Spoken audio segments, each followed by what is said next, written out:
Thank you. Good evening to all of you and welcome to the ICICI Bank earnings call to discuss the Q1 of 2021 results.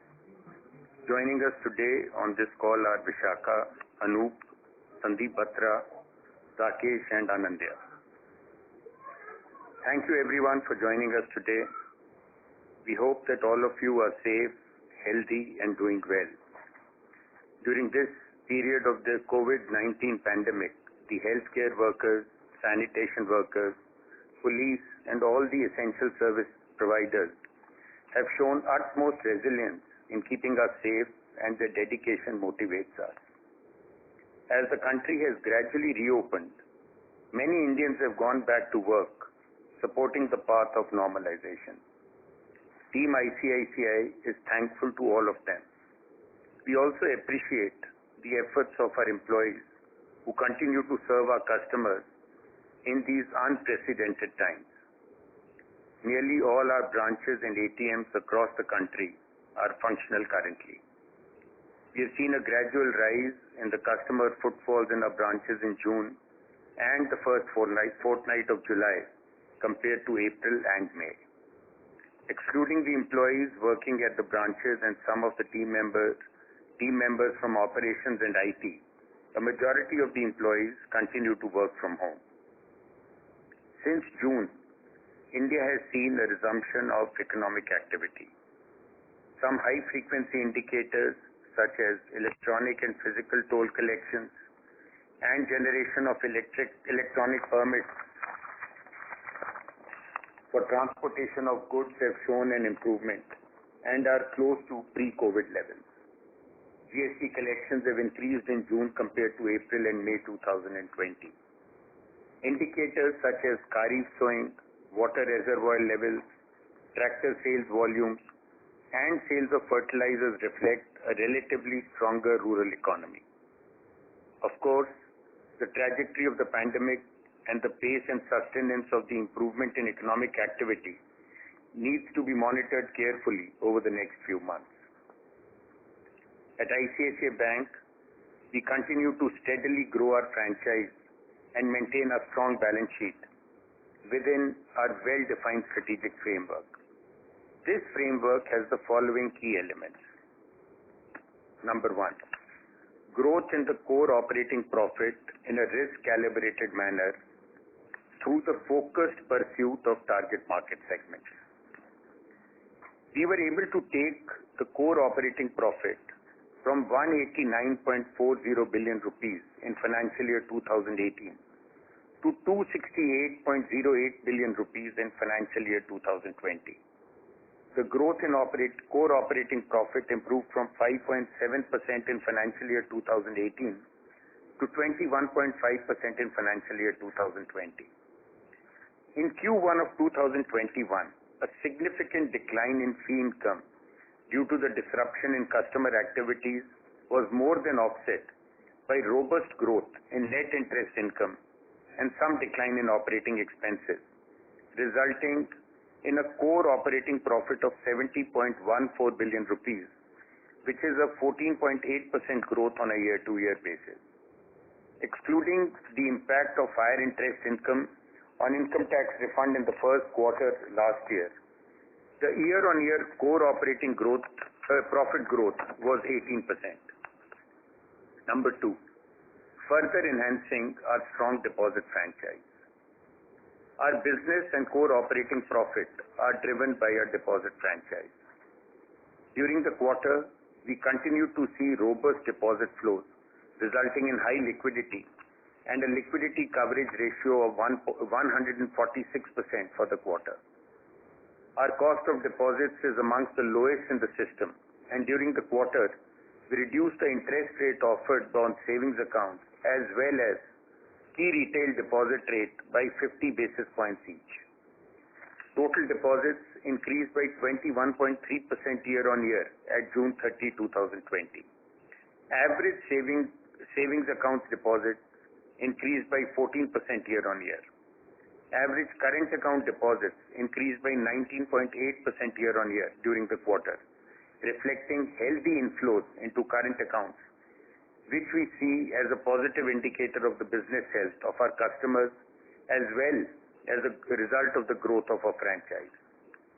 Our digital platforms and efforts towards process decongestion have played an important role in the growth of our deposit franchise. Number 3, growing our loan portfolio in a granular manner with a focus on risk and reward. We have continued to increase the share of the granular, diversified lending to retail and small business customers in our overall portfolio. Our retail portfolio is largely secured, built based on proprietary data and analytics in addition to bureau checks and well priced in relation to the risk. Our strong deposit franchise enables us to offer competitive pricing to the selected customer segments. In our corporate portfolio, we have emphasized reduction in concentration risk and improvement in the rating mix of our business. Our approach is to provide a full suite of banking products to corporate clients and their ecosystems of employees and business partners. Rakesh will give further details on our various portfolios as we had done in the last earnings call. Loan origination was impacted due to the nationwide lockdown in April and May. The year-on-year loan growth declined and the loan book decreased sequentially, though month-wise trends indicate an improvement as the lockdown has been relaxed.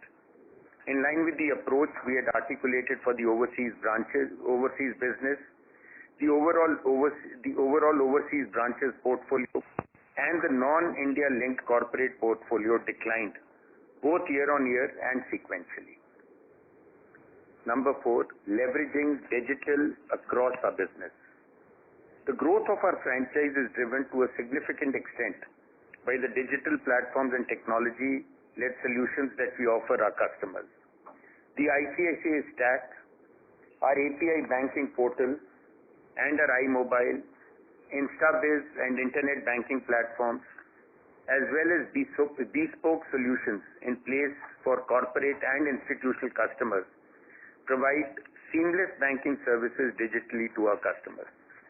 During Q1 of 2021, an online food delivery platform used our Insta Wallet, offering to launch its digital wallet. We introduced a video KYC facility to onboard new savings accounts and personal loan customers and customers availing the Amazon Pay credit card. And we crossed 1 million users on our WhatsApp banking platform. We have seen significant growth and improvement in the market share in UPI transactions in the person to merchant or acquiring segment. Our digital trade solutions for corporates and SMEs have proved particularly relevant in the current environment. Number 5, protecting the balance sheet from potential risks. Our approach with respect to asset quality and provisioning has been 1, to construct the portfolio in a manner that does not deliver concentrated shocks.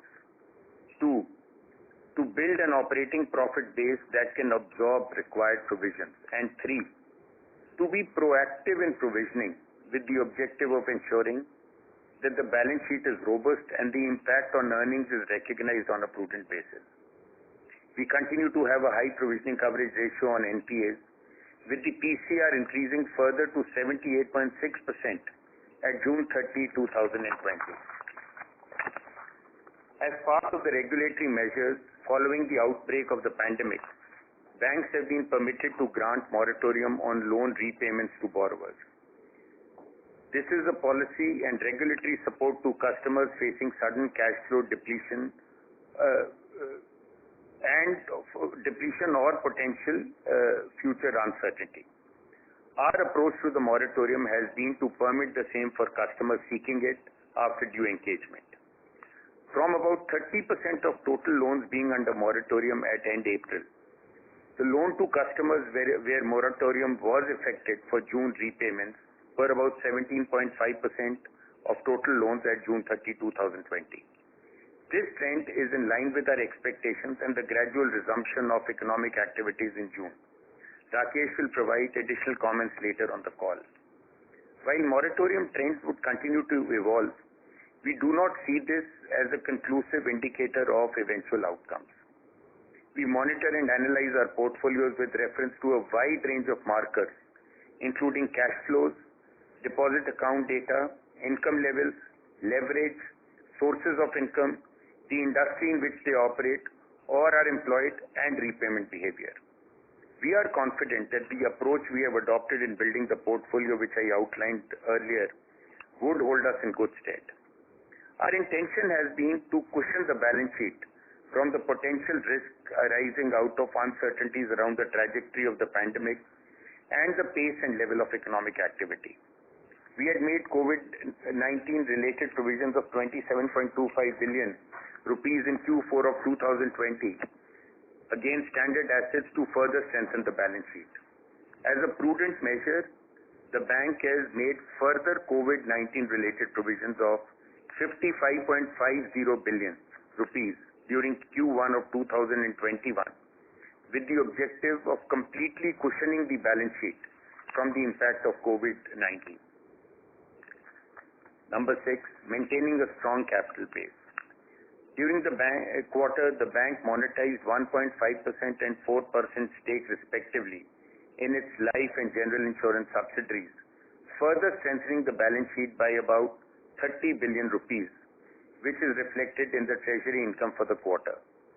The capital position of the bank after making the further COVID-19 related provision with the objective of completely cushioning the balance sheet from the impact of COVID-19 continued to be healthy with a CET1 ratio of 13.6% as of June 30, 2020, including the profits for the quarter. Over the medium term, we see favorable prospects for the Indian economy. We expect India's strong domestic consumption and investment drivers to continue to support healthy rates of growth in a normal environment.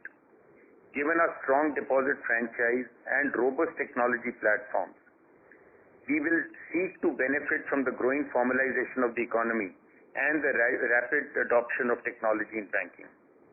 We seek to achieve profitable growth through identification and focus on pre-selected customer segments and micro segments and geographical micro markets that offer an opportunity for growth.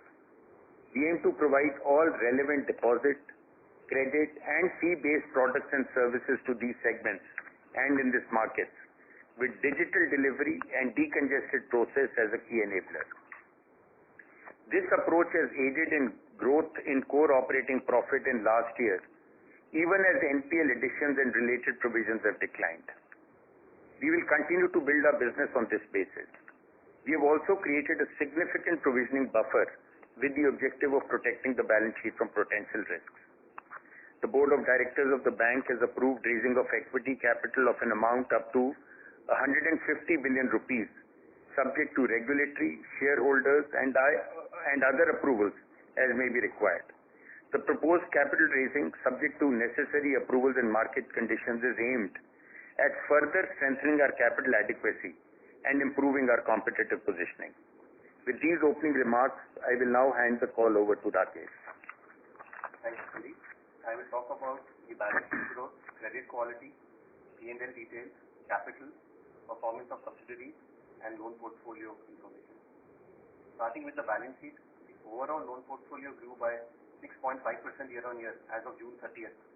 The domestic loan growth was 9.6% year-on-year, compared to 12.9% year-on-year as of March 31st, 2020. The domestic loan book declined by 1.2% sequentially. The retail portfolio grew by 11.3% year-on-year and declined by 0.8% sequentially. Within the retail portfolio, the mortgage loan portfolio grew by 9.3%, business banking by 33.7%, rural lending by 14.3%, and commercial vehicle and equipment loans by 6.6%, while the auto loan portfolio was flat year-on-year. Growth in the personal loan and credit card portfolio also reduced to 22% year-on-year. This portfolio was 587.09 billion rupees, or 9.3% of the overall loan book as of June 30th. The bank has extended the emergency credit line guarantee scheme to eligible MSME borrowers based on its credit assessment.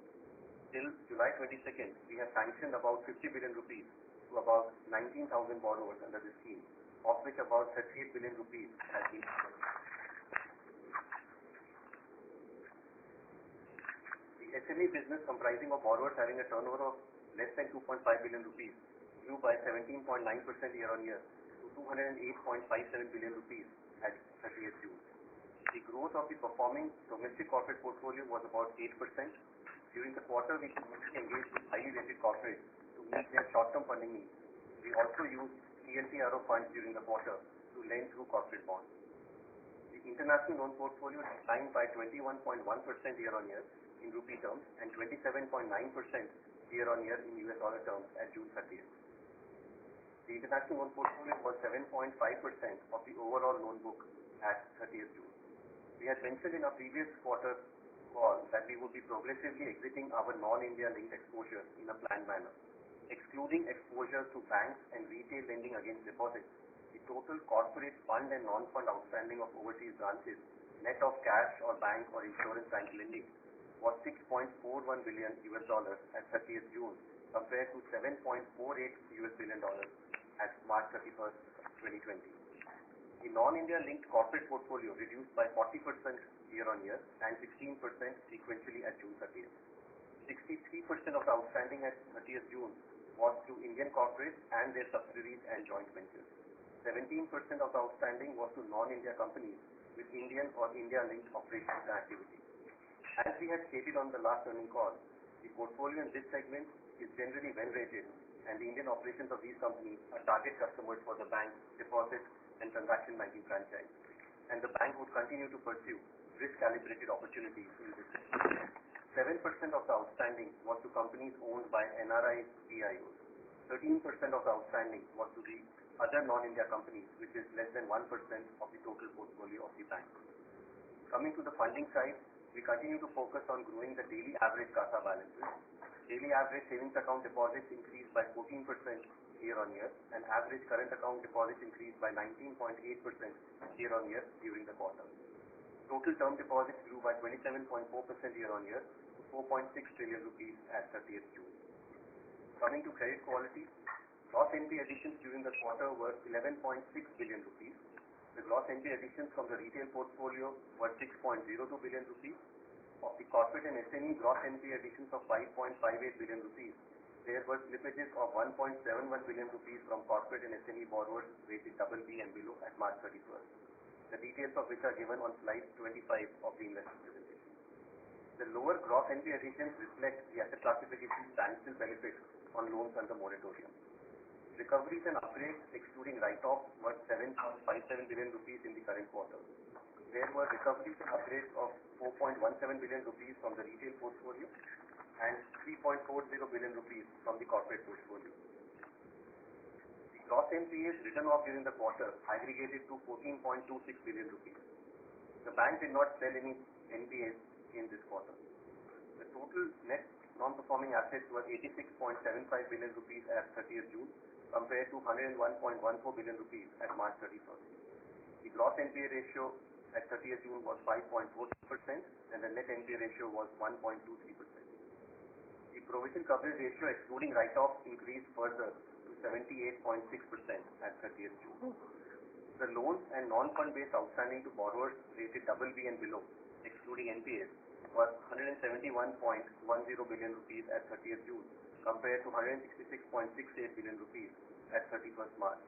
Of which, the non-fund based outstanding to non-performing borrowers was 48.29 billion rupees at 30th June compared to 50.63 billion rupees at 31st March.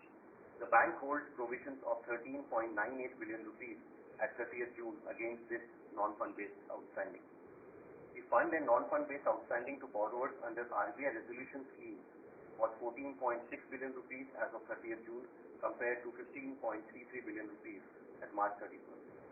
The fund and non-fund outstanding to restructured borrowers was 1.68 billion rupees at 30th June, and the balance 106.53 billion rupees of fund-based and non-fund-based outstanding to borrowers rated BB and below includes 70.69 billion rupees related to cases with an outstanding greater than 1 billion rupees and 35.84 billion rupees related to cases with an outstanding of less than 1 billion rupees. Similar to the position at 31st March, other than 3 accounts, one each in the telecom, power and construction sector, the maximum single borrower outstanding in the double B and below portfolio was less than 6 billion rupees at 30th June. On slide 27 of the presentation, we have provided the movement in our double B and below portfolio during the quarter. The rating downgrades from investment grade categories, excluding fund-based outstanding to accounts that were also downgraded to entry in the same period, were 14.73 billion rupees in Q1. The downgrades were granular in nature and spread across sectors. There were rating upgrades to the investment grade categories and a net decrease in outstanding of 8.6 billion rupees, and there was a reduction of 1.71 billion rupees due to slippage of some borrowers in non-performing categories and devolvement of non-fund-based outstanding to NPA. As Sandeep mentioned, our approach in recent years has been to make provisions upfront for potential losses and risks. For example, in the case of certain corporate NPL additions, we had made provisions substantially covering the outstanding amount in the quarter of NPL addition, as opposed to phasing out the same as permitted by applicable regulations. In Q4 of last year, we had on a prudent basis made COVID-19 related provisions of 27.25 billion rupees. In this quarter, we have made additional COVID-19 related provisions of 55.5 billion rupees on a prudent basis with the objective of completely cushioning the balance sheet from the impact of COVID-19. We have taken into account the following: the lower rated, that is double B and below corporate and SME portfolio, the loans under moratorium in portfolios such as commercial vehicle loans and builder loans that were experiencing challenges even before the outbreak of the pandemic, loans under moratorium in certain other portfolios based on the nature of the product, collateral, borrower segment, and underlying economic activity. These provisions, we believe, are prudent in the context of uncertainties around the trajectory of the pandemic and the pace and sustenance of the improvement in economic activity. The total outstanding provisions at 30th June, excluding provisions for non-performing assets, considered in the computation of the provisioning coverage ratio, was 143.68 billion rupees, or 2.3% of loans. These include the COVID-19 related provisions held against the non-fund-based outstanding to NPAs, general provision of standard assets, and other standard asset provisions. Coming to P&L, net interest income increased by 19.9% year-on-year to 92.8 billion rupees. Interest on income tax refund was 0.24 billion rupees this quarter, compared to 1.84 billion rupees in Q1 of last year. The net interest margin was at 3.69% in this quarter, compared to 3.61% in Q1 last year and 3.87% in the Q4. The domestic NIM was 3.91% in this quarter, compared to 4.14% and 3.93% in Q1 of last year. International margins were at 0.33% in this quarter. The impact of interest on income tax refund and interest collections from NPAs was about 4 basis points at a similar level compared to Q4 of last year. The margins were lower in Q1 compared to the previous quarter, primarily due to the higher liquidity as deposit flows continue to be robust with fewer lending opportunities. Non-interest income, excluding treasury income, declined by 26.7% year-on-year to 23.8 billion rupees this quarter. Fee income declined by 30.8% year-on-year to 21.04 billion rupees this quarter due to lower borrowing and investment activity by customers and lower consumer spend in the lockdown period. Retail fee income also declined by 31.9% year-on-year and contributed about 70% of overall fees in the current quarter. Dividend from subsidiaries was 1.87 billion rupees this quarter, compared to 1.91 billion rupees in Q1 last year. The bank's operating expenses decreased by 4.7% year-on-year this quarter. The cost-to-income ratio, excluding gains from sale of stake in subsidiaries, was 37.5%, compared to 43.9% in Q4 and 43.7% in Q1 last year. The employee expenses increased by 10.9% year-on-year during the quarter. This increase in employee expenses reflects the increase in provisions on retirements and other employee benefits due to decline in yields this quarter. The bank had 96,682 employees at 30th June. Non-employee expenses decreased by 15.1% compared to Q1 of last year. The decrease in non-employee expenses was due to lower business volumes during the lockdown period and lower administrative and infrastructure-related expenses. partly offset by increase in technology-related expenses.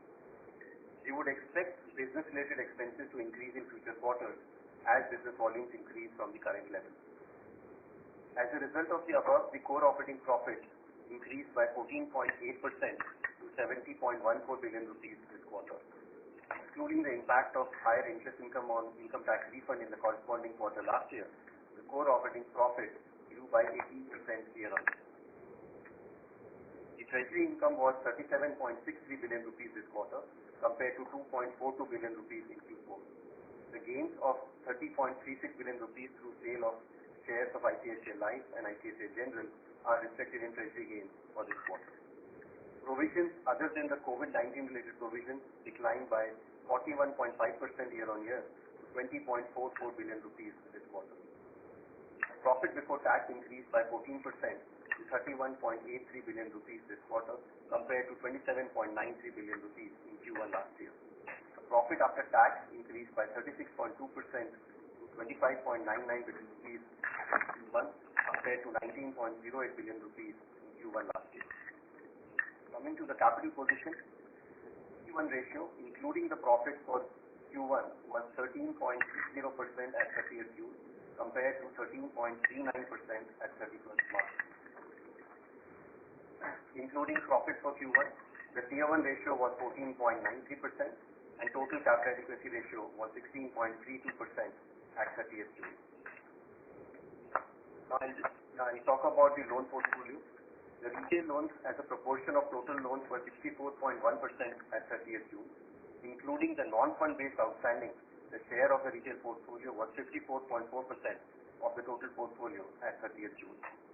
As we had mentioned in our previous quarter's earnings call, the portfolio level built-up strategy for the retail loan book has been based on utilizing the existing customer database for sourcing in key retail asset products through cross-sell and upsell. We monitor the performance at a sub-segment level, and in view of the current operating environment, customer selection and underwriting norms have been reviewed and are being monitored constantly with necessary policy strengthening carried out at micro-market and sub-segment level. The disbursements across various retail products which had virtually stopped in the months of April and May have picked up in June. The disbursements across home and auto loans decreased by about 65% and personal loans and commercial business decreased by about 85% in this quarter compared to Q4.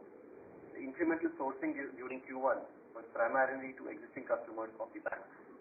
Our mortgage portfolio was about 50% of the retail loan portfolio and about 32% of the total loan portfolio at 30th June. Of the total mortgage portfolio, home loans comprise about 70%, top-up loans given to existing home loan customers based on their track record comprise 8%, office premises loans are about 5%, and loan against property comprises about 17%. About 70% of the mortgage customers have an existing liability relationship with the bank. The home loan portfolio is granular in nature with an average ticket size of about 3.5 million rupees. It is geographically well diversified and has been built on fundamental premises of cash flow assessment of the underlying borrower as well as meeting the legal and technical standards of the bank for the property being mortgaged. Average loan-to-value ratio of the home loan portfolio is about 65%. The loan against property portfolio has conservative loan-to-value ratios and lending is based on cash flows of business and individuals with limited reliance on the value of collateral. The valuation of the property is carried out internally, with average to loan-to-value ratio of the loan against property portfolio being 55%. The commercial business portfolio, including commercial vehicles, comprises 4% of the overall portfolio. With the gradual opening up of the economy, we have seen the utilization of commercial vehicles go up. Electronic toll collections through FASTag, where we are a market leader, fell to about 35% pre-COVID levels in the last week of April and 60% in May, before improving to above 80% in June and the first fortnight of July, mainly due to the demand for transportation of essential commodities.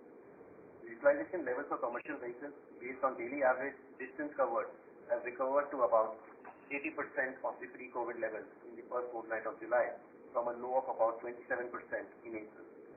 The e-commerce sector in particular is seeing more than 100% logistics utilization compared to pre-COVID levels. The bank has a well-diversified commercial vehicle portfolio with the top 20 customers contributing to 3% of the book. Around 60% of our commercial vehicle portfolio comprises customers with long vintage. These customers are well seasoned and have witnessed multiple cycles in this business. Auto loans comprise 5% of the overall portfolio. Overall, the passenger car industry has started showing recovery, and we understand that wholesale billing has reached 50% of the average of the last fiscal in 2020. Retail trends too have been promising in the month of June and are estimated to have reached 70 to 80% of inquiries and bookings seen in pre-COVID times. Auto loan disbursement volumes in June have reached around 65% of the pre-COVID levels. Here, about 87% of our auto loan portfolio comprises new vehicles and about 13% is used vehicles. About 50% of the new vehicle customers and 40% of the used vehicle customers have an existing relationship with the bank. Our personal loan and credit card portfolio is about 9% of the total loan portfolio. We have grown this portfolio from a low base primarily through cross-sell. About 70% of the personal loan and credit card portfolio is to the existing customer base, which provides liability information for credit assessment. Around 85% of the portfolio comprises salaried individuals. About 75% of the customers in the salaried segment are employed with well-rated corporates, including MNCs and government entities, and have stable income streams. The bank has in place conservative underwriting norms in terms of higher income cutoff, lower leverage norms, and loan caps, among others, for the customers in the salaried segment. Our analysis of pre-moratorium bureau data suggests that the delinquencies in our unsecured retail portfolio were lower than both the industry average and the average for private sector banks. With respect to the moratorium, we see that adjusted for the usual attrition level, about 97% of our personal loan and credit card customers who have availed the moratorium continue to receive salary credit. Credit card spends have recovered to around 65% of pre-COVID levels in June, and we have observed a shift in consumer spending patterns, with spends in categories such as travel and restaurants being replaced by health and wellness, insurance, electronics, and e-commerce transactions. Our rural portfolio comprises 9% of the total portfolio. Within this, gold loans comprise 3% and Kisan credit cards comprise another 3%. Our overall microfinance loans are very small and negligible. The economic activity in the rural segment has been relatively less impacted by the pandemic. This, coupled with the satisfactory indicators Sandeep alluded to earlier, has led to healthy farm income and strong growth in the rural sector. The same has been witnessed in the increase in tractor sales. Disbursements in the rural portfolio have picked up and are close to pre-COVID levels. Gold loans, for example, grew by 32% year-on-year at 30th June. Our business banking portfolio accounts for 4% of the total portfolio. The average ticket size here is 10 to 15 million rupees. The portfolio is fully collateralized, with about 85% of the portfolio having a collateral cover of more than 100%. The primary collateral is in the form of charge on current assets and is backed by self-occupied residential or commercial or industrial properties. Our focus in this segment is on parameterized and program-based lending, digital channels, granularity, collateral, and robust monitoring. The portfolio is well diversified, spans multiple sectors and industries, and is well spread across geographically as well. Prior to the outbreak of COVID-19, the delinquency trends were low. With the gradual resumption of economic activities, credit submissions in the overdraft accounts of small business customers have nearly reached pre-COVID levels in the last week of June. Even before the outbreak of COVID-19, we were using an artificial intelligence-based pre-delinquency management engine which uses more than 100 variables to create multiple micro-segments and accurately forecast almost 80% of our bounces for the right intervention at the right time. It was further sharpened during this quarter with additional markers such as zones under lockdown, industries directly impacted by COVID-19, and salary uploads, among others. We strengthened our collections team by reorganizing teams from sales, credit, operations, and customer service. We have been able to connect to over 400,000 customers on a daily basis using cloud telephony and voice calls to counsel them on the moratorium. We are using API-based integrations with large payment channels to ensure timely credit of the overdue amount. Our collection efficiencies have improved month on month, and June were about 80% of pre-COVID levels. The corporate, international, and SME portfolios were 35.9% of the total loans as of June 30th. Including non-fund-based outstanding, the share of the corporate, international, and SME portfolio was 45.6% of the total portfolio at 30th June. SME portfolio comprising exposures to companies with a turnover of up to 2.5 billion rupees was 3% of total loans. Our focus in this portfolio is on granularity, collateral security, and more parameterized lending. The average ticket size of the incremental sanctions in this portfolio has reduced by about 50% over the past few years and is about 0.1 billion rupees now. Collateral cover has also improved significantly. Almost all the sanctions in financial year 2020 were through program-based lending. The customer sourcing has been largely through the internal channels of branches, wealth management, and private banking. We have seen positive trends for customers as the lockdown has been gradually lifted. Besides certain industry segments like gems and jewelry, retail trade, hospitality, and textiles, certain higher impacted regions, the recovery of cash flow for customers in other industry segments and regions has been positive. Average credit submission for clients who have opted for moratorium is generally similar to those who have not opted for moratorium. As Sandeep mentioned earlier, in our corporate portfolio, we have emphasized reduction in concentration risk and improvement in the rating mix of business. We believe that our approach of granular exposure and focus on higher rated corporate is standing us in good stead in this environment, and we will continue with this approach. Our approach is to provide a full suite of banking products to corporate clients and their ecosystems of employees and business partners. The builder portfolio, including construction finance, lease rental discounting, term loans, and working capital loans, was 218.48 billion rupees, or about 3% of our total loan portfolio. As mentioned in our previous call, our portfolio is granular in nature, with the larger exposure being to well-established builders. About 12% of our builder portfolio at 30th June was either rated BB and below internally or was classified as non-performing. The total outstanding to NBFCs and HFCs was 441.62 billion rupees at 30th June compared to 397.55 billion rupees at 31st March, or about 5% of our total outstanding loans at 30th June. Our exposure is largely to well-rated entities with long vintage PSUs and entities owned by banks and well-established corporate groups. Sequential increase in the outstanding to NBFC and HFC during the quarter reflects this. The proportion of the NBFC and HFC portfolio internally rated BB and below or non-performing is about 1%. In line with the approach for the overseas business that we had articulated earlier, in our international business we focus on non-resident Indians for deposits, wealth, and remittance businesses. We are also focused on deepening relationships with Indian corporates in international markets and multinational companies present in international as well as domestic markets for maximizing the India-linked trade, transaction banking, and lending opportunities. The non-India-linked overseas corporate portfolio declined by about 16% or $460 million sequentially this quarter. RBI had permitted banks to grant moratorium on amounts falling due between March 1st and May 31st. During the month of May, RBI extended the period for which moratorium could be granted till 31st August. Various banks have adopted different approaches towards the grant of moratorium as well as disclosures regarding the same, including in the financial statement for the year ending March 31st, 2020. As per the latest financial stability report released by RBI, about 31% of loans of private sector banks were under moratorium at April 30th, 2020. As Sandeep mentioned, our approach to the moratorium has been to permit the same for customers seeking it after due engagement. From about 30% of total loans being under moratorium at end April for us, the loans to customers where moratorium was effective for June payment was about 17.5% of total loans at 30th June. This trend is in line with our expectations and the gradual resumption of economic activities in June. For the moratorium up to May 31, we had granted automatic moratorium on certain categories, with customers being able to opt out. For the moratorium from June 1, there is no opt-out category other than for operational convenience reasons, some small ticket size portfolios like jewel loans, and all retail borrowers are required to opt in for the moratorium in each of the months of June, July, and August. About 90% of the portfolio under moratorium at end June comprises loans that were also under moratorium at end May.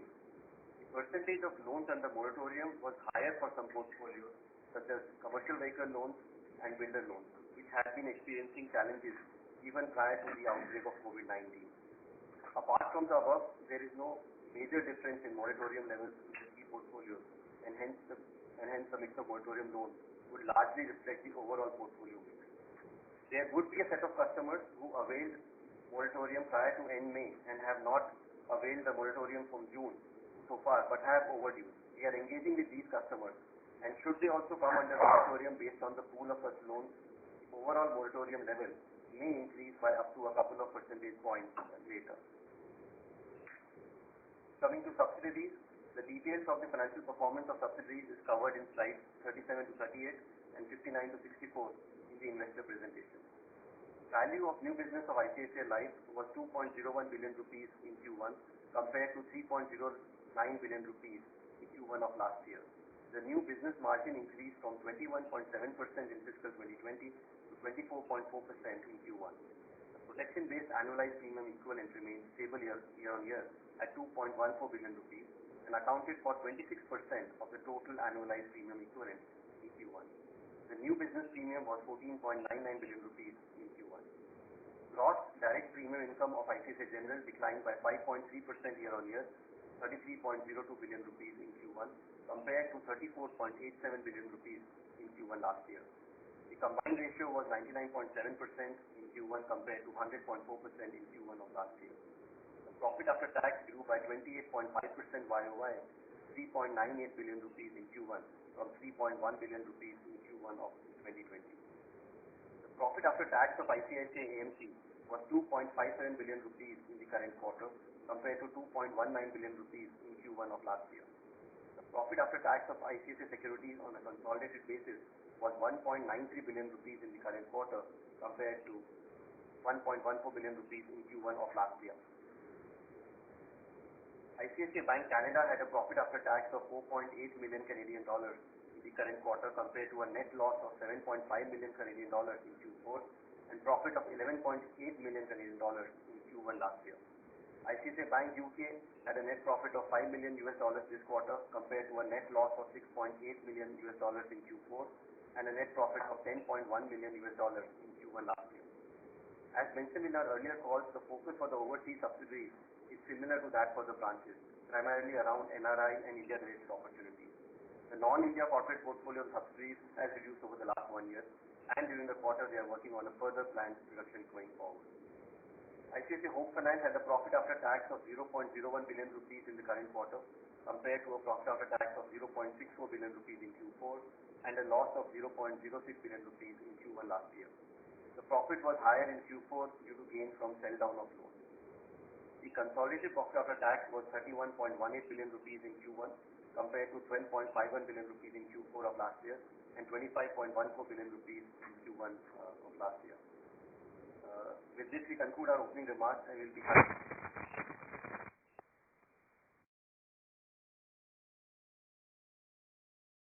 Sir, we are not able to hear you.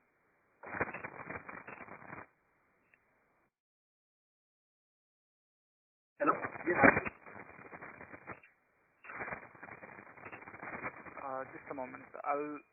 Participants will disconnect the line for the management speakers and call them again. Request you to all to please stay connected.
Sorry for the delay, participants. We have the line now reconnected for the management speakers. We will now begin the question and answer session. Anyone who wishes to ask a question may press star and 1 on the touchtone telephone. If you wish to remove yourself from the question queue, you may press star and 2. Participants are requested to use handset while asking questions. Ladies and gentlemen, we will wait for a moment while the queue assembles. The first question is from the line of Mahrukh Adajania from Elara. Please go ahead. Hi. I just had two questions. Firstly, on the moratorium, of the moratorium 1 customers who have not shifted to moratorium 2, how many of them are overdue? You had mentioned that they are, but could you give a proportion? Like some banks have said that 70% of moratorium 1 have paid. So any rough range that you could give? Mahrukh, when I said that, we think that, the moratorium percentage could go up by up to a couple of, percentage points. That is part of portfolio of customers who had taken moratorium 1 and, have not opted for moratorium 2, but would not have made the payment, for the month of June. And, as we speak, we would be, engaging with them in terms of, their plan for the payment. So that number of, 17.5% could go up by a couple of percentage points. Okay, so just a couple of percentage points. Yeah, that is what the expectation is. Yeah. Okay. And the other thing is, I wanted to know about your drawdown policy, provisioning drawdown policy. As in that you have mentioned that your COVID provisions are against some BBs that were in trouble pre-COVID, and then, some other segments who've taken moratorium. So what will be your drawdown policy? As in that as and when these accounts slip, you will draw down, right? You will not make fresh provisions. Is that the right way to look at it? Yeah, Mahrukh, these provisions have been taken as a contingency provision. I like you said, I broadly outlined, the portfolios that we have taken into consideration while, making this provision. So, as we see, slippages happening from this portfolio, the provisions would be drawn down, in that sense. Of course, I must add that the provision that we took in March quarter, 27.25 billion rupees, we could have drawn down on that as well during the current quarter because, many of those customers would have made payments during the quarter. But, our plan is to, let the moratorium period get over and then reassess the provisions, instead of doing it in the interim. Got it. But after the moratorium gets over, you will draw down, right? You will not keep that as a buffer. That's my question. So the intention of these provisions, is to be utilized for the impact that, could come in from COVID-19. So yes, we would utilize the provisions. And they are earmarked against specific pools of assets. Against portfolios, it's not, against individual loans. It's like a contingency provision, so that would not be against specific loans per se. Okay, thanks. Thanks a lot. Thank you very much. The next question is from the line of Rahul from Goldman Sachs. Please go ahead. Hi, good evening, everyone. Just 2-3 questions again on moratorium to start with. So Rakesh, you said a couple of percent could further go up because some of the customers in Morat 1 are still in the overdue categories. So the customers who started paying, so they've paid the full June installment that was due, or that's a part collection? How do you classify those customers out of moratorium? So the moratorium, Rahul, the moratorium is if a customer has taken moratorium, he was not required to make payments, from March to May for the moratorium 1. From June, Yeah. The normal, billing would have started for the customers who have not opted for moratorium 2. So, there will be a set of customers who would have paid their, installments, for the month of June and not opted for moratorium 2. And there will be a set of customers who would have not paid yet. And this is the set of customers we are engaging with. And because of that, we do expect that the 17.5% number can go up by another couple of percentage points. So again, yeah, so just to clarify, so this collection of EMI would be 100% of the billed amount, or it could be like a lower number also? Just wanted to clarify. Typically, it will be full EMI gets paid. Okay. No, Got it. The second question was, you talked about, Rakesh, about certain portfolios like CVs and builder loans, facing the stress. So is it possible to get some more color of this 17.5% number? Can you throw some light on what could be the mix between secured and unsecured? Or individual portfolios like salaried versus self-employed, what could those cuts look like? Generically, Rahul, we believe that, customers, of course have also got impacted, by the pandemic. But, there are a set of customers who have taken it as an, additional buffer as well. So it is a mix of, both factors which is there. So generically what we have found is that the moratorium percentages across portfolios is not very divergent. The reason we called out commercial vehicle and, the builder loans, and maybe, you can add dealer funding to that, portfolio as well.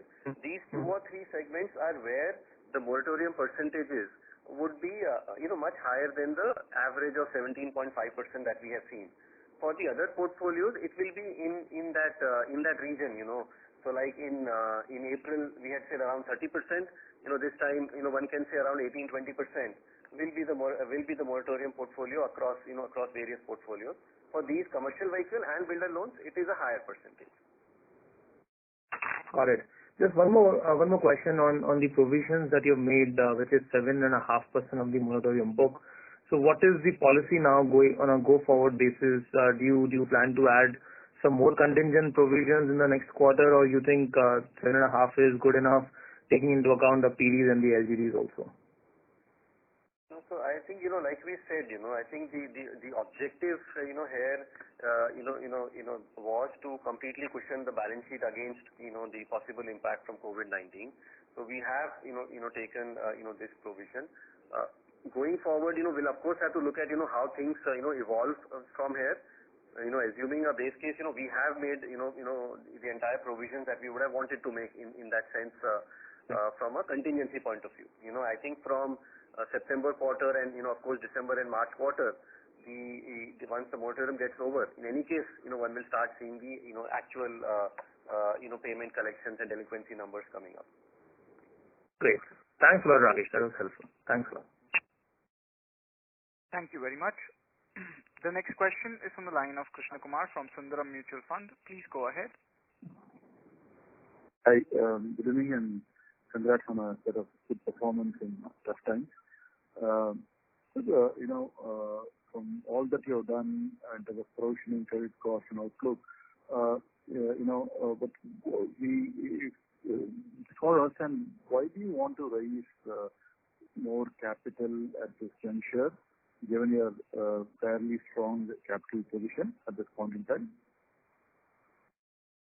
No, I think, for the capital raising, that we have, announced, and of course we are in the process of seeking shareholder approval, for the raising. So, of course it is from the point of view of strengthening, our, capital adequacy further, and, from the point of view of the competitive positioning as well, if you look at the overall, landscape, which is there. So that is, the objective, which is there behind the capital raising. Okay. And we see growth opportunities to be there, from a medium term perspective, for the banking system, in particular, the private banks, and we would want to be, competitively placed, to capitalize on that opportunity. Sure. And could you guide a little bit in terms of your thoughts across various loan portfolios in terms of growth for this year, given the way that we are opening up, where do you see, you focusing upon in terms of fresh lending, etc. We do see some peers have gone ahead with a lot of corporate lending. So how are we thinking about the rest of the year in terms of loan growth?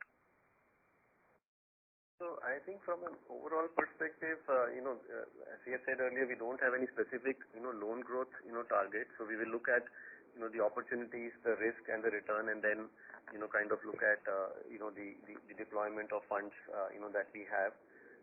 If you look at across the portfolios on the corporate side, indeed there is, some more opportunity to lend. but a lot of it is at very fine pricing, and if it is for longer terms, longer maturity, then we are not sure whether at the current cost one would want to do it. But we are very happy to do short-term lending there, so that's something that we'll continue to explore. On the retail side, like we said, April and May was virtually no business. I think from the month of June we have started to see a pickup happening, and we expect gradually the numbers to increase through the rest of the year. Rural, of course, has held up pretty well during this period, and we expect that to be running at normal levels through the year. Again, so it will be a very, very focused thing from a wherever we are comfortable with the underlying credit and the returns are appropriate, we are happy to lend. But at the same vein, just because we have surplus liquidity, we would not be in any significant hurry to deploy the funds, because the negative carry of liquidity is not too much for us to worry and kind of start lending in a big way. So it will be a balance that we will do based on the risk return opportunities that we see. Thank you, sir. I'll get back into the queue. Thank you. Thank you very much. Before we take the next question, we would like to request the participants to restrict their questions to 2 per participant. Time permitting, you may return to the queue for your follow-up questions. The next question is from the line of Parth Gutka from Macquarie. Please go ahead. Hi, am I audible? Yes. Yeah, hi. This is Nishant from Macquarie. So I had a couple of questions around your credit card business. So if I look at the industry level data, so your market share of spends is roughly around 300 or 400 basis points lower than your market share of cards outstanding. So could you perhaps explain why this is? Is this to do something with a lower share of corporate spends in your mix? Or could you perhaps quantify what is your 30-day active card numbers? So that's question 1. Question 2 would be around Amazon Pay co-branded card. So the terms of the card are fairly onerous. So could you probably explain some thoughts around that card, why such a high cashback and also origination fee? And just the thoughts around this card portfolio, how much of your cards today are being sourced from Amazon? And the final question is on the mix of internal versus external sourcing. If you could quantify that for your unsecured portfolio or your card portfolio in specific, that would be helpful. Thanks. So generically, the way we are constructing the card portfolio, so as you know, there are 2 ends of the spectrum on the card portfolio. You can have pure transactors, or you can have people who will revolve. And we have to balance both. Because if we don't balance both, then we'll always have a problem in cards, one either on profitability or on the loan losses. So that is one. Second is what has been our approach in building up the card. You can bump up the spend, as you yourself actually have answered. We can bump up the spend by having a mix of very large commercial and then individual and personal volume.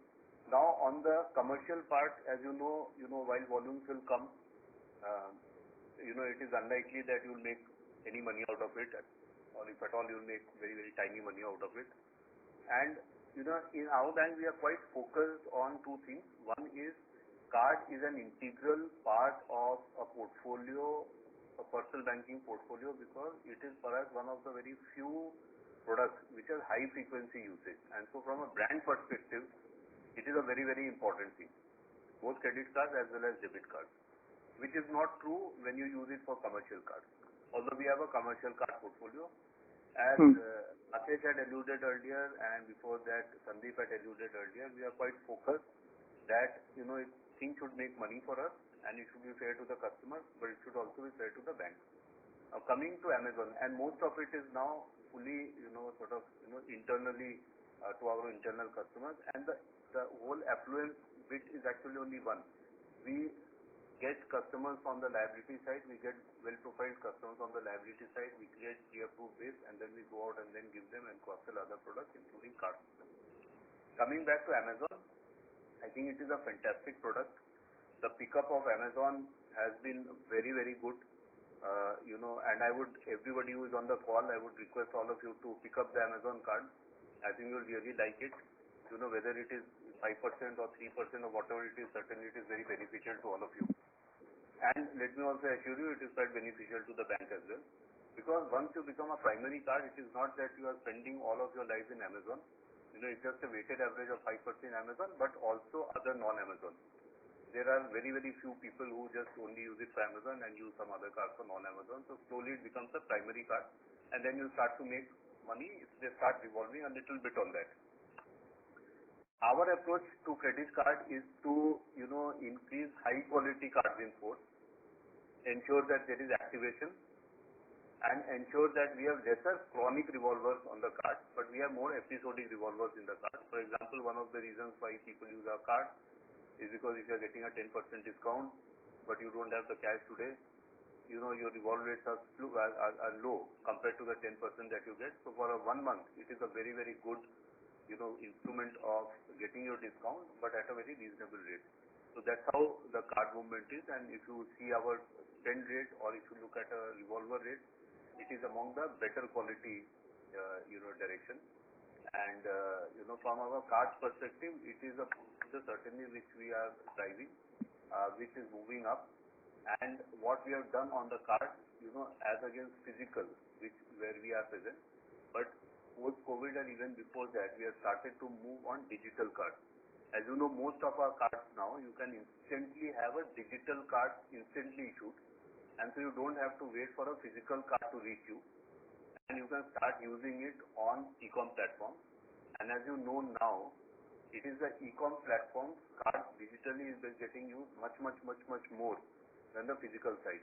So from our perspective, just strategically, more digital, push towards more primary, push towards more primary accounts, and making it a primary card, ensuring that there is a very good mix of transactors and revolvers. And when there are transactors, making sure that you have got 360 degree of the customers. When it is revolvers, ensuring that there are not too many chronic revolvers, because at cards with that revolve rate, chronic revolvers, they don't last pretty long. And ensuring that our OPEX are low, because as you know, credit card is a high OPEX business as well. So making the OPEX low, and you make OPEX low by two things. One is reducing the cost of acquisition, which is through your own, customer base, and then making sure that the overall operating expenses of administering the card, get better because of decongestion. And so when we look at, because we know our numbers and we know, one of the, card companies are listed. When we look at it vis-a-vis them, we are quite sort of favorably poised, on the card portfolio. Fair. That's a very comprehensive answer. Thanks. Just one small thing. Could you quantify what is your 30-day active card rate? Like what percentage of your cards are active on a 30-day basis? We have not disclosed it, so I'll not be able to quantify. But I'll urge all of you to take the Amazon card. It's really very good. Okay. Thank you so much. Thank you very much. Next question is from the line of Manish Karwa from Axis Capital. Please go ahead. Yeah, hi. Thanks for the opportunity. So I just want to ask on the cost to income. Now this quarter, obviously the costs have declined sharply. Now, how much of this cost decline will be structural, and how much do you think it will come back once the growth starts picking up? No, so I like I said, Manish, I think a lot of the cost is business linked. The retail, sourcing costs which are there, the cost, the advertisement, sales, promotion, those expenses have been much lower, this quarter in line with the lower business opportunities. So a lot of those costs will indeed, bounce back as we start, seeing the business, moving up. Of course, we also have got a fair bit of benefit from, lower travel costs, printing and stationery, costs, some of the rental that we have been able to renegotiate, for this period. So some of those elements are also there. Of course, we continue to spend on technology, so that is a cost which is still, increasing at a reasonable, level. You saw our employee expenses. I think a large part of the increase which you are seeing in the employee expenses is coming from the retirement provisions, itself. Otherwise, the increase should be, clearly be lower than, what we saw for the quarter. So it is a mixed bag, but, a lot of the expenses will indeed, come back with the business going up, and, that will also reflect, on the fee revenues, because fee revenues have also, come down meaningfully in this quarter. So Rakesh, I just want to sort of add on to what you are saying. See, our philosophy on the cost side has been to allocate the cost in such a way so that the good quality cost, which is an investment, which is coming in an OPEX way, goes towards generating our PPOP, that is, operating profit, pre-provisioning operating profit. And the other part of cost, which doesn't have a direct linkage with the operating profit, we try and, manage those costs very, very, aggressively and efficiently. So that, while actually we don't run with a cost income target or an absolute cost, but what we certainly internally run with is to ensure that every rupee that is spent, where do you get the returns from, and whether it is positively correlated with the business that you get. And, if I were to give you an example, from health, it is like a bad cholesterol and good cholesterol. So actually all costs are not bad costs. There are good costs. And we really think that some of the costs will bounce back as the market, comes back to normalcy. And we would certainly want that cost to come back when the market remains. While we will, using this opportunity that is there in the environment, would certainly cut costs which doesn't have either a direct linkage, or because of the shift in customer demand, or because of the shift in consumer behavior. Those costs are no longer, valid or no longer required. So we would try to take out costs from there, and reinvest. But, we would not want to, put cap on what is the cost, but we would certainly want to be accountable to ourselves to ensure that every rupee that we spend, we get returns on that. Sure. And the another question would be on investment. Now, obviously, this quarter we have seen a very sharp jump in investment, both GSEC and other investments. Quite likely because of a very decent jump in deposits as well. But what is the nature of these investments, especially the non-GSEC related investment, and is it longer duration investments that we are doing? Can you just throw some light on that? So if you look at the investment money, the large part of increase actually has come on the SLR book itself.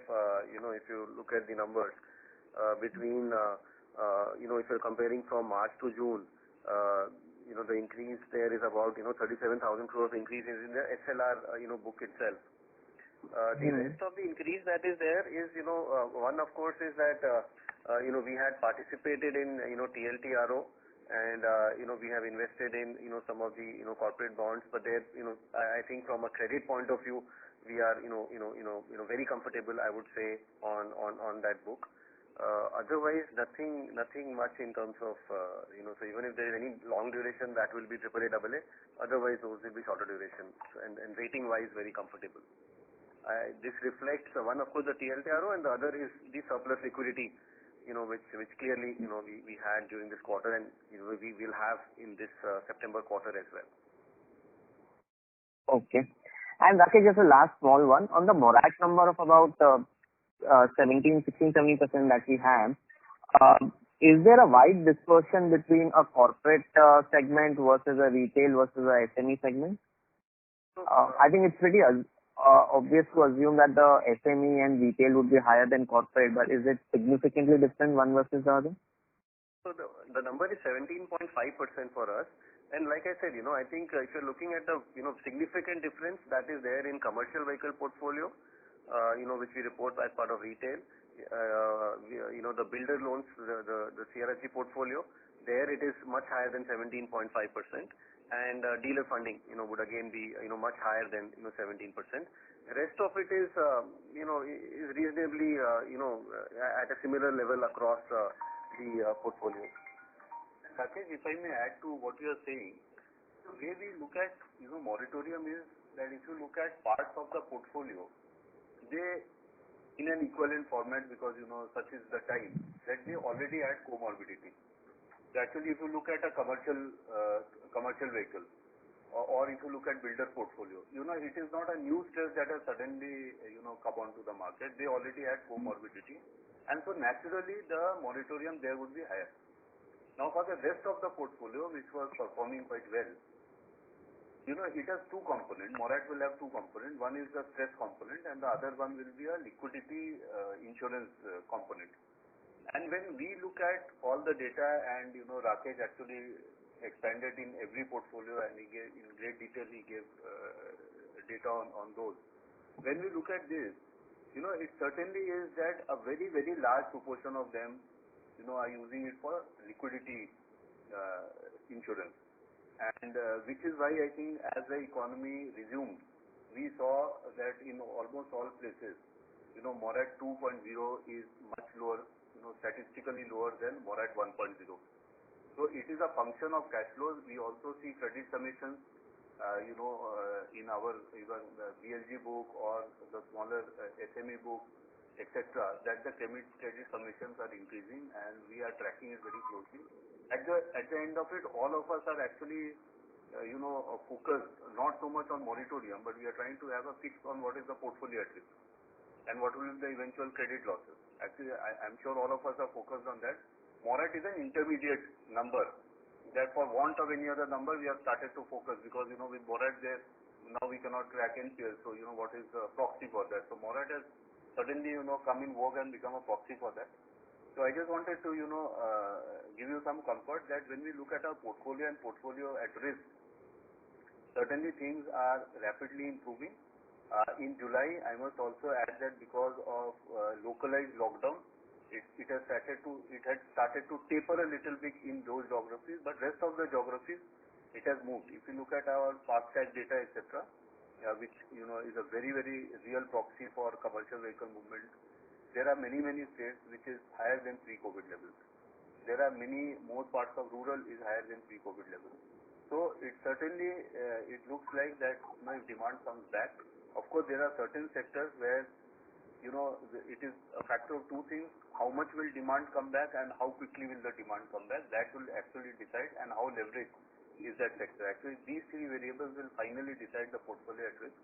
In many of them, our exposure itself is very, very small.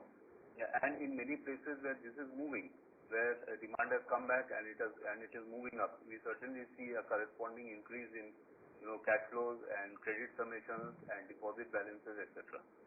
And so so I understand this whole issues, and we also track. It's not that we don't track Morat, but we certainly track more. We try to assess what is the portfolio at risk, what is the stress, and what is the leverage, and what is the underlying resilience of our consumer, how much reserves do they have, and so on and so forth. And which is why Rakesh has really given out a lot of details on each of the individual portfolios. Okay. Thanks. Thank you so much, Sunny. Thanks, Sunny. Thank you. The next question is from the line of Saurabh Kumar from JP Morgan. Please go ahead.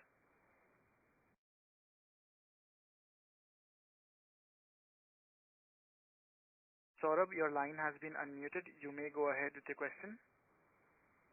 Sir, two questions. One is essentially how will the growth on deposits, essentially current accounts and savings accounts, be on a daily average basis, on a quarter-on-quarter basis? And the second is essentially on the corporate advances. The other private sector banks which have reported seem to have grown at a faster rate. And so is this just conservatism or what do you think is driving that? Thank you, sir. Yeah, on the CASA, while I talked about the YOY growth numbers compared to Q4, as well, the growth has been, quite healthy, both on, savings and, current size. The overall increase in daily average balance for CASA was about 19,000 crore in Q1 compared to Q4. And, within that, savings would have been close to 15,000 crore, current account around 3,000 crore, kind of a number, which was there. So the trend has been, positive in that sense. On the corporate portfolio, I think, I don't think it is from a, credit risk point of view that, there is any, averseness which is there. As I said, we are happy to do more of, shorter term, lending, and it's a function of the return, that we expect. versus, we would of course not want to do, very long-term lending, even if, it is very high rated, corporates, because the pricing right now, would not be appropriate from a long-term, lending perspective. So that is something. Otherwise, there is no other, difference in terms of our approach there. And going forward, maybe you could see, better numbers as well. But I would say that a lot of this corporate lending that you are seeing, and we have also done, it's just that we also had a fair bit of repayments and prepayments, which came in. A lot of this lending is actually akin to liquidity deployment, because these are, 3 months, 6 months, less than 12 months, kind of lending at pretty fine, pricing. Okay. Thank you, sir. Thank you very much. Thank you very much. Next question is from the line of Mahesh from Kotak Securities. Please go ahead. Yeah, good evening. Just a couple of questions from my side. One, if you could, while you've kind of given us clarity that the international loan book would keep declining, if you could just give us a status update on if there has been any further developments on the situation on the ground. Have you kind of seen any fresh stress emerging? The second question is on the market side. You seem to be seeing very strong flow of deposits on the term side. Largely kind of now it's going into the investment book. Any thought process on how are you approaching this? And the third one is on the moratorium numbers. If you could just give us an update. Does 17.5 represent customers who have not paid any installments for the last 4 quarters? Thanks. 4 months, sorry. Yeah, Mahesh. So on the overseas book, I talked about the numbers, so you would have that in terms of how the portfolio has come declined. There is no real, incremental, specific worry compared to, where we were, when we spoke in May. Of course, in Q4, we had a couple of reasonably large, exposures which slipped into NPA, and that's something which was a miss on our part. We have, continued to be focused on, planned, exit from the non-India, portfolio, and that, continues to be the case, as we speak. And during the year, we would expect to see, reasonable amount of reduction in that portfolio, and we will be, looking at, all opportunities, whether it is, getting prepayments, or at the time of renewal, reducing the limits which are there, and, also looking at exiting through, sale of exposure. So we are looking at it in, from all perspective in terms of bringing down the portfolio. Like we mentioned earlier, it is not because of any specific worry that we have on the portfolio. It is more to do with the fact that, this is identified as being not core to our overseas business strategy, and we would not really want to spend our bandwidth, on this portfolio, and that's the reason we are looking at bringing down the portfolio. On the margin, Mahesh, what was your exact question in the sense that, of course we are, seeing the liquidity surpluses to be pretty high, and even as we speak in July, that situation, continues, and the expectation is, next few months it will, continue. From our point of view, we have been reducing deposit rates, wherever possible. We have brought down the savings deposit rate also. Last quarter, we have reduced our retail term deposit rates, wholesale rates. So at some stage, I guess, the deposit, flows could also, come down. But otherwise, we will, live with, surplus liquidity and the impact it has on margin in the near term. And I think we said that in our last results call to say that our margin will be impacted by surplus liquidity, by, lack of, credit demand. So that is something which has reflected in the current quarter, numbers. Going forward, as in when we start seeing the loan growth picking up, is when the liquidity gets deployed, and, margin should see, more stability in that sense. And, bulk of the decline that we have seen on the margin is coming from the surplus liquidity, because what is happening is that surplus liquidity, we are able to deploy it at a very minimal, margin, maybe, 30, 40, 50 basis points. And it adds a humongous number to the denominator while, contributing only 30 basis points. So overall the margin, comes down. But if you for a moment strip it out, then, in terms of the loan yields or other investment yields, we have been able to bring down our deposit costs also in line. So it is not that, from a perspective of the business spreads that has declined meaningfully. It is more of the surplus liquidity, which is adding to the denominator. Correct. Perfect. That's Yeah. And your on the moratorium, if you could just kind of give us some clarity as to what you said the last time there was opt-out, right? So in the sense that customers had the option of paying, but it was given to the overall portfolio. If you could just kind of walk through what happened, are these customers paying, how much have paid of your loan book, which is currently at 17.5%? How much of them have not paid anything so far? Some color to the texture to the book that you actually have. So Mahesh, it is like you have seen. I think all the banks have said that largely the moratorium to the customers who have taken this moratorium were from the customers who had taken moratorium 1. So in our case also that would be true. 90% of the customers who have taken moratorium 2 would have taken the moratorium 1. So to that extent, they have generally would have not been paying for the last 3 or 4 months. Some of them would have paid as well, but broadly it would be fair to assume that these are the Morat 1 customers continuing into Morat 2. There is a very small segment of the customers who had not taken moratorium 1 and have kind of said that they want a break on payment from June.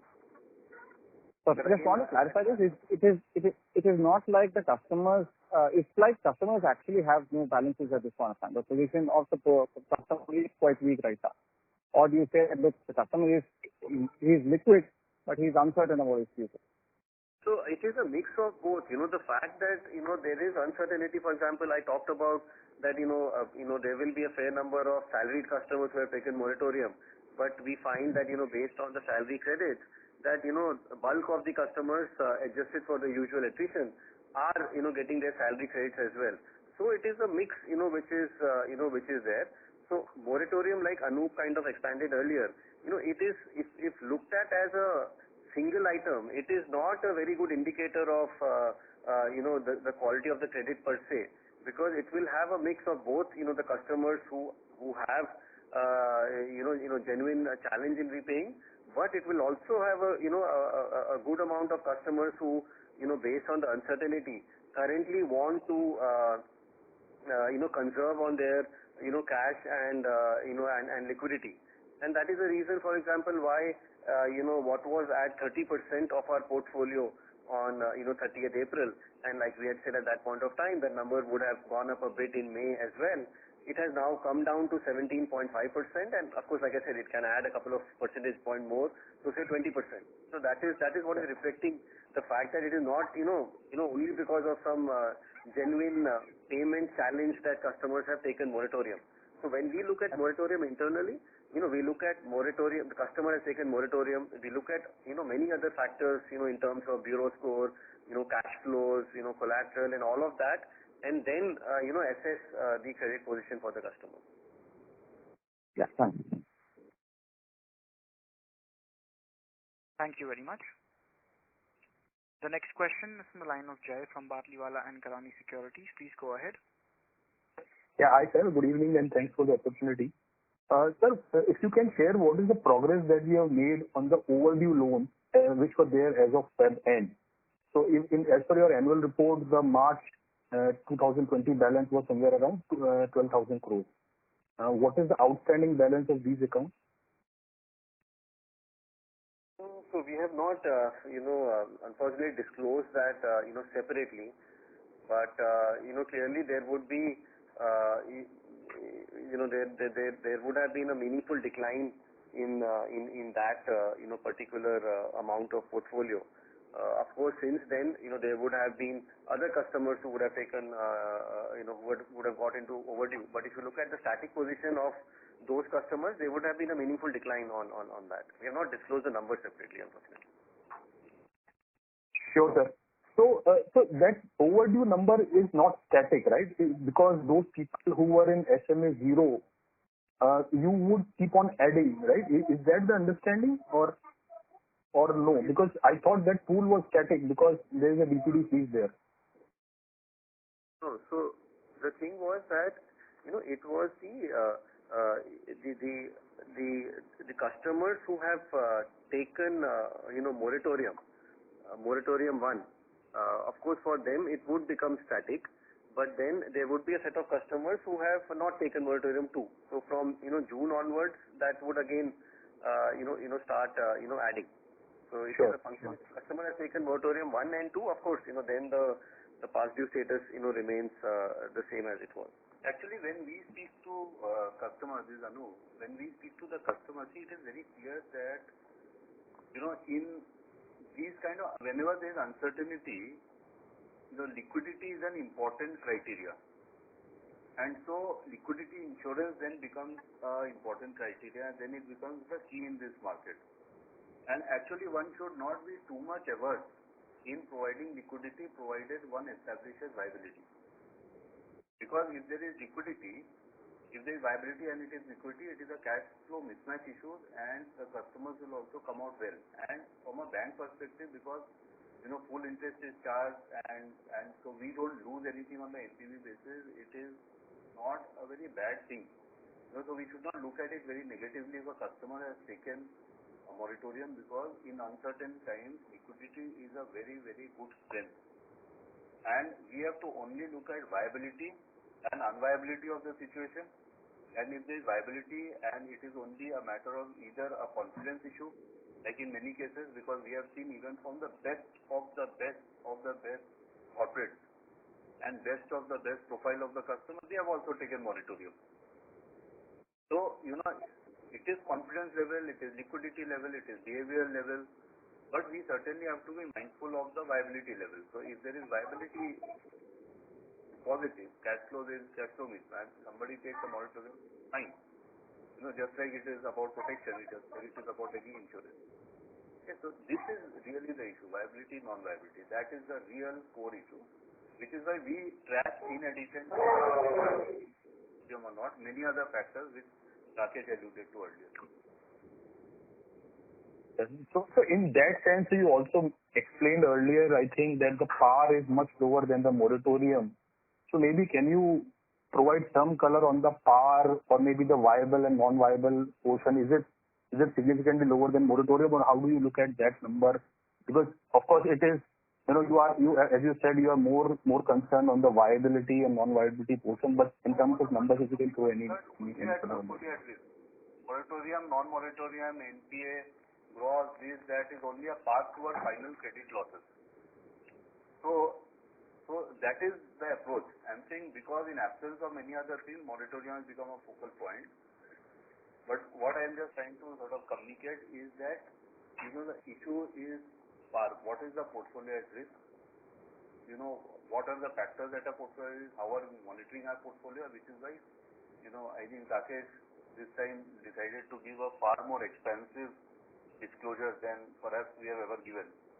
Because it is very important that all of us understand, how we think through these issues, how we are tackling these issues, what is our approach to these issues, and, how do we look at portfolio, how we look at provisioning, how do we look at, contingency provisioning, how do we look at fundraising in this context, because these are two different things.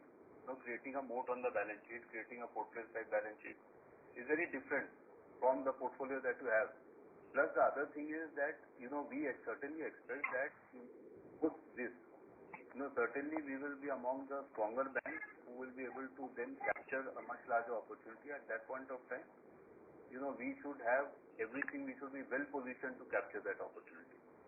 By way of liability franchise, by way of very, very deep analytics of understanding the customer, by way of, our underwriting and making it better and more agile, looking at micro markets, looking at deeper and deeper and deeper customer segments, and of course also, supported by capital.